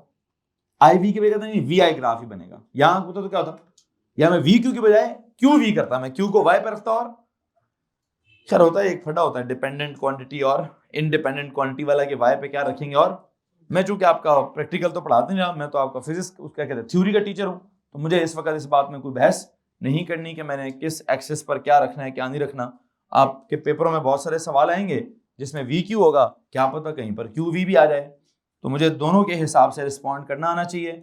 मैं सीधा सीधा देखूंगा कि ग्रेडियंट किसके बराबर है. वो राइज ओवर रन के बराबर होता है. राइज कौन सा एक्सिस है? Y, उसके ऊपर वोल्टेज है. रन है X एक्सिस, वहां चार्ज है. तो voltage over charge I think वो C नहीं 1 ओवर C के बराबर है. ये कॉन्सेप्ट तो वहां हो गया, डन। अब जो मैंने इस तरफ कॉन्सेप्ट लिखवाना है वो क्या है, वो जरा सुनिए प्लीज। इसके लिए आपके आपके स्पेसिफिकेशन वाले ने क्या कहा, मैंने कहा एनर्जी स्टोर्ड होगी electrical potential energy, it is equal to क्या, स्पेसिफिकेशन वाला कहता है determine the electrical potential energy stored in a capacitor from the क्या, area under potential charge graph. तो दिस इज इक्वल टू क्या, energy electrical potential energy is stored in the capacitor which is equal to क्या, area under potential charge graph. I hope you know कि graph के दो character होते हैं, एक उसका बल्कि चार होते हैं, एक एक्स एक्सिस होता है, एक वाई एक्सिस होता है, एक ग्राफ का ग्रेडियंट होता है और एक ग्राफ का एरिया होता है। ग्रेडियंट किसके बराबर आ गया, 1/, कैपेसिटेंस के बराबर, और जो एरिया है वो किसके बराबर होगा, आई होप यू नो एरिया में दो चीजें क्या होंगी, मल्टीप्लाई। अगर दो चीजें मल्टीप्लाई होंगी तो V और Q का प्रोडक्ट क्या होता है, आपने कहीं बचपन में पढ़ा था, voltage is equal to work done पर यूनिट चार्ज। तो work done is equal to voltage into charge. इसमें किसको मसला है भाई, V इंटू क्यू जो है ना, ये वोल्टेज और चार्ज वाले ग्राफ का जो प्रोडक्ट है वो क्या होता है, इट गिव्स यू क्या, it gives you work done या। तो हमारा सिलेबस कहता है जी energy stored, electrical potential energy stored in a capacitor is equal to क्या, area under potential charge graph. किसको मसला है इस बात से। अब एरिया शेप कैसी है, शेप ट्रायंगल है, तो ट्रायंगल का एरिया का फॉर्मूला क्या होता है, half into base into height.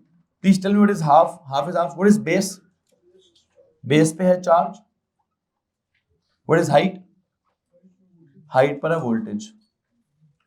तो यू नो क्या इक्वेशन बनी हमारे पास, इक्वेशन बनी जनाब साहब, electrical potential energy EPE is equal to क्या, half into Q into V, half into Q into V, half into V into Q या half into Q into V, आपकी मर्जी। ये ना जी,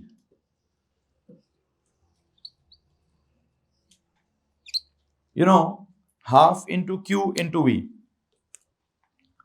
half into Q into V, हमारे पास क्या आ चुका है, हमारे पास इसके अंदर जो एनर्जी स्टोर्ड होती है उसका फार्मूला डेवलप हो चुका है। मैं इस फार्मूले को थोड़ा सा मजीद चेंज भी करूंगा। यू नो एक मसला चल रहा है, क्या मसला चल रहा है अगर तो बात ये की जाए कि इलेक्ट्रिकल पोटेंशियल एनर्जी स्टोर जो हो रही है कैपेसिटर में वो निकालनी है एरिया से, एरिया है ट्रायंगल, ट्रायंगल की वजह से क्या आ गया है, ट्रायंगल की वजह से एक हाफ आ गया है। अगर ये ट्रायंगल ना होता, अगर ये रेक्टेंगल होता तो कोई हाफ शाफ ना आ रहा होता। आई थिंक जब आप कैपेसिटर की कॉन्सेप्ट की बात करेंगे तो उसका पोटेंशियल और चार्ज का ग्राफ जो है ना वो ट्रायंगल है, लेकिन अगर आप बैटरी के पोटेंशियल और चार्ज के ग्राफ की बात करेंगे तो वो रेक्टेंगल है, क्योंकि बैटरी वुड ऑलवेज प्रोवाइड क्या, a constant amount of charge. Battery का वोल्टेज भी कांस्टेंट होता है, हाँ चार्ज तो उसमें ज्यादा वक्त जैसे जैसे वक्त गुजरेगा ज्यादा चार्ज निकलता जाएगा, लेकिन उसका जो वोल्टेज है वो चेंज। अच्छा मैं बैटरी पढ़ानी भी नहीं है मैंने, लेकिन मैं एक रेफरेंस देना चाहता हूं आपको कि अगर ये सवाल होता ना कि what is the electrical potential energy that is stored in the battery, तो बैटरी वाला तो हम बचपन में कर चुके हैं, QV या V इंटू Q। ये जो फॉर्मूला हमारा V इज इक्वल टू क्या, वर्क डन पर यूनिट चार्ज या energy transferred per unit charge. ये हम कहां पढ़ते थे, आई थिंक सबसे पहले बैटरी के साथ पढ़ा हमने, किधर पढ़े जी, बैटरी के साथ पढ़ा है। तो वहां पे अगर हमें work done by the battery या charge provided by the battery, ये charge stored in the battery, इसकी को बातें करनी हो, ये charge provided by the battery, तो क्या करेंगे हम, कोई ट्रायंगल शैंगल लगेगा, कोई हाफ शाफ का कॉन्सेप्ट आएगा, मेरा नहीं ख्याल। तो एक काम करते हैं, मैं ना पेज के हेडर पे कुछ लिखवाना चाहता हूं आपको। पेज के हेडर पे क्या लिखिए जी, हेडिंग दीजिए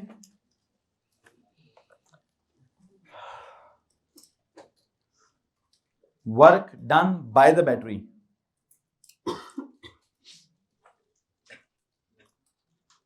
नॉर्मल नोट्स में तो चल रहा है energy stored in the capacitor, तो या तो मुझे पेज के हेडर पे क्या लिखना है, work done by the battery या फिर energy provided by the battery. ठीक है जी, work done by the battery equals to क्या, equals to energy provided by the battery. क्या लिखवा रहा हूं पेज के हेडर पर, work done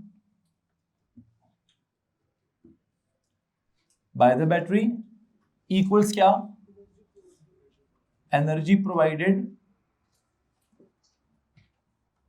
by the battery. Can you please tell me ये किस चीज के बराबर है, ये वाला, ये जो वर्क डन है या एनर्जी है जो कि प्रोवाइडेड बाय द बैटरी है, ये किसके बराबर है? आई थिंक ये सीधा सीधा बराबर है भाईजान, चार्ज इनटू वोल्टेज। क्या, वोल्टेज इनटू चार्ज या charge into voltage, charge into, इसमें कोई हाफ शाफ का कॉन्सेप्ट नहीं है। अब वो क्यों नहीं है मैं इसके ऊपर पे भी देखूंगा अगर मैंने कोई बहस करनी हुई तो।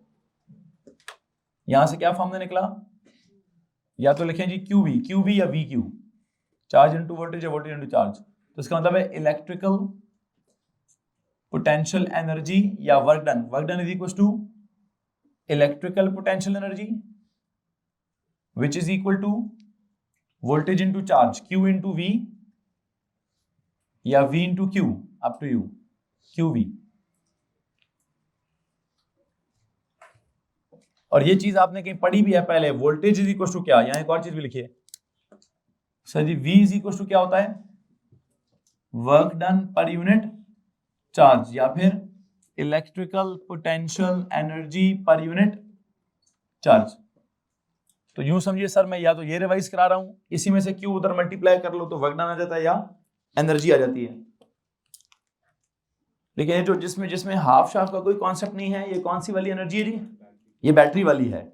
क्योंकि बैटरी में ये कॉन्सेप्ट नहीं है कि जितना ज्यादा चार्ज निकलेगा उतना ज्यादा वोल्टेज होगा, वहां सीधा सीधा जी बैटरी ने कांस्टेंट सप्लाई ऑफ वोल्टेज होता है। बैटरी का क्या सीन है, ये बात याद रखिएगा बच्चों, बैटरी का सीन क्या है, कांस्टेंट सप्लाई देती है वोल्टेज की, वोल्टेज कांस्टेंट होता है। हाँ, चार्ज वक्त जितना वक्त ज्यादा गुजरेगा चार्ज उतना ज्यादा उसमें से निकलता रहेगा। खैर बहरहाल, तो मुझे मुझे मुझे मुझे एक चीज लगती है कि अगर मुझे इसका पोटेंशियल और उसका ग्राफ बनाना है ना, कौन सा graph, V/V Q/C, please tell मी कैसा बनेगा। वोल्टेज कांस्टेंट होता है, आई थिंक ऐसा ग्राफ बनेगा, ऐसा।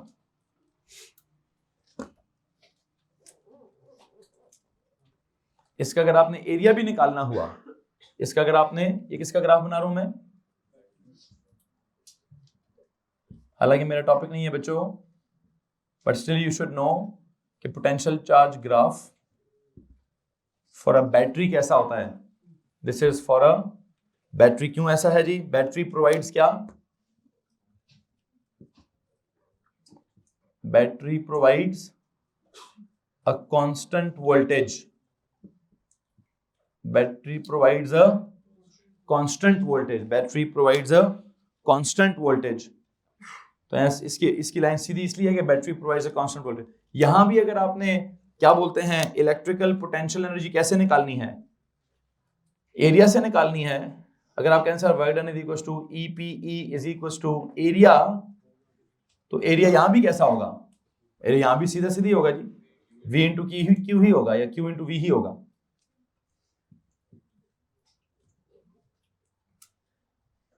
किसको मसला इस बात से, यहां हाफ का कॉन्सेप्ट नहीं आ रहा बच्चों। किसका कॉन्सेप्ट नहीं आ रहा, बैटरी में कोई हाफ शाफ का सीन नहीं है। क्यों नहीं है सर, बैटरी पे फेरेड लॉ थोड़ी लगा हुआ है, बैटरी पे graph is a straight line passing through origin थोड़ी होता है। बैटरी का तो कांस्टेंट सीन है जो भी है। किस चीज का, बैटरी की वोल्टेज हमेशा कांस्टेंट होती है।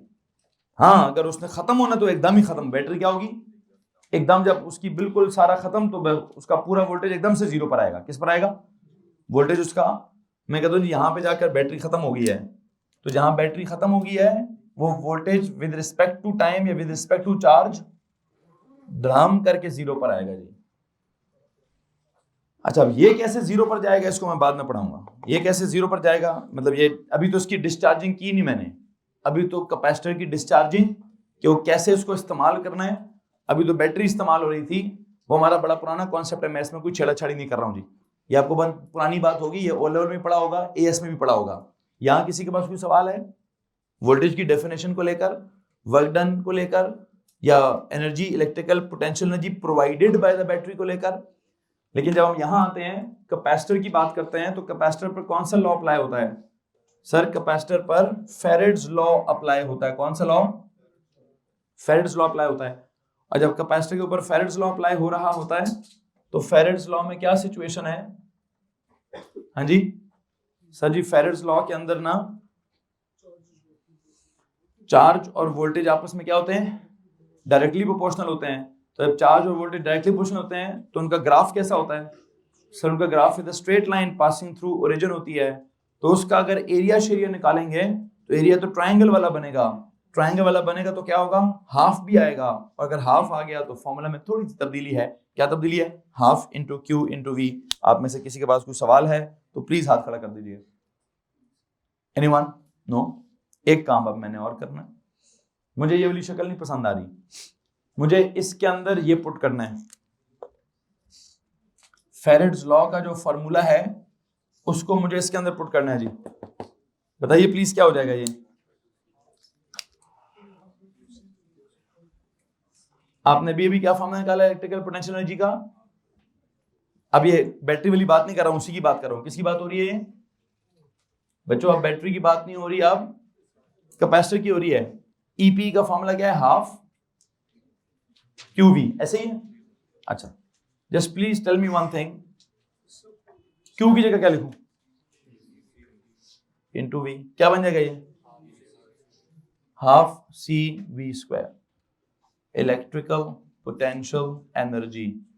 What is the formula? Half M V square. What was half M V square? वो तो काइनेटिक एनर्जी का फॉर्मूला था। अब वहां हाफ कैसे आता है? वैसे वहां हाफ कहां से लाए हैं? हाँ जी, वहां भी हाफ या तो मैंने कोई ट्रायंगल बना के एरिया निकाला होगा, या पता नहीं मैंने वो 2AD = v² - u² करके 2 को डिवाइड कराया होगा। आई डोंट नो, कुछ किया होगा। वहां भी हाफ लाने का कोई तरीका होता है। कौन सा तरीका होता है? कि सर वो जो एनर्जी है वो बेसिकली वर्क है। वर्क जो है वो FD है। FD में F जो है वो MA है, MAD बन जाता है। फिर वो AD क्या होता था? v² - u² ओवर 2 समथिंग, 2 आ जाता उसमें। तो वहां पे कॉन्सेप्ट था 2 का। यहाँ 2 मैंने कहां से लाया? आपके सामने एरिया से ले आया हूं, काफी है। किसी को मसला इस बात से? ज्यादातर सवालात क्या अप्लाई होंगे? हाफ क्यू भी तो जनरल है ना, बल्कि एक और भी है, हुक्स लॉ का भी मुझे कुछ याद आ रहा है। कैसे? हाफ इंटू एफ इंटू ई। बाद में क्या बनाते थे? एफ की जगह के ई लगाकर हाफ के ई स्क्वायर। कुछ याद आ रहा है? काइनेटिक एनर्जी में था half M V square. Elastic potential energy क्या थी? ये तो बिल्कुल उस जैसे ही है। हाफ इंटू क्या बोलते हैं, एफ इंटू ई था। एफ की जगह के ई लिखा, के ई इंटू ई हो गया, तो हाफ इंटू हाफ के ई स्क्वायर हो गया। What was that? हाफ के ई स्क्वायर इलास्टिक। ये भी वो भी ईपीई था, लेकिन ये ईपी कौन है? Electric potential energy. वो ईपी क्या था? Elastic potential energy. यहां इसके बिल्कुल सामने अगर जगह आपके पास है तो कोई वैसे कंपैरिजन के लिए कुछ देना चाहते हैं, उसको क्या बता दीजिए। हुक्स लॉ में जाकर कौन सी एनर्जी? इलास्टिक पोटेंशियल एनर्जी का रेफरेंस दे दें कि सर ये तो बिल्कुल वैसी बात है कि हमने क्या किया होगा। I think there was force in newtons, there was extension in meters, and graph was like this, and the EPE was equal to area.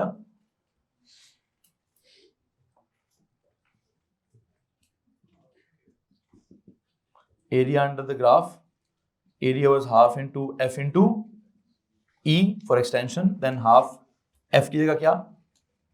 Hooke's law क्या होता है? F is equals to KE is the Hooke's law. Half into KE into E becomes क्या? Half KE square. तो Hooke's law में भी ऐसा कुछ होता था। एग्जैक्ट डिटो कॉपी कॉन्सेप्ट है यहाँ पे, ठीक है जी। वो Hooke's law है, ये फेरेड्स लॉ है। वहां फोर्स और एक्सटेंशन की वजह से इलास्टिसिटी या इलास्टिक पोटेंशियल एनर्जी था, और वहां यहाँ चार्ज और वोल्टेज की वजह से इलेक्ट्रिकल पोटेंशियल एनर्जी है। उसके फॉर्मूले में भी हाफ एफ ई करके फिर एफ की जगह के ई करके हाफ के ई स्क्वायर हो गया था। यहाँ पे भी हाफ क्यू इंटू वी करके क्यू की जगह सी वी लिख के हाफ सी वी स्क्वायर हो गया है। तो मुझे लगता है इसमें किसी को परेशानी नहीं होनी चाहिए। मैं वैसे ही उसको हाफ mv स्क्वायर से रिलेट कर रहा था। नो, हाफ mv स्क्वायर निकालने का तरीका बिल्कुल डिफरेंट है। इसका तरीका किससे मैच हो रहा है? इसका तरीका वो हुक्स लॉ वाले से मैच हो रहा है। यहां तक अगर कोई मसला है तो प्लीज हाथ खड़ा करिए। एनीवन? सो यू नो, ये उसने स्पेसिफिकेशन में कहा जी energy stored in a capacitor निकाल दीजिए। ये हो गया। क्या फॉर्मूला डेवलप किया हमने? वैसे एक और कॉन्सेप्ट भी तो है। अगर आप Q की जगह CV लिखने की बजाय अगर मैं V की जगह क्या लिखूं?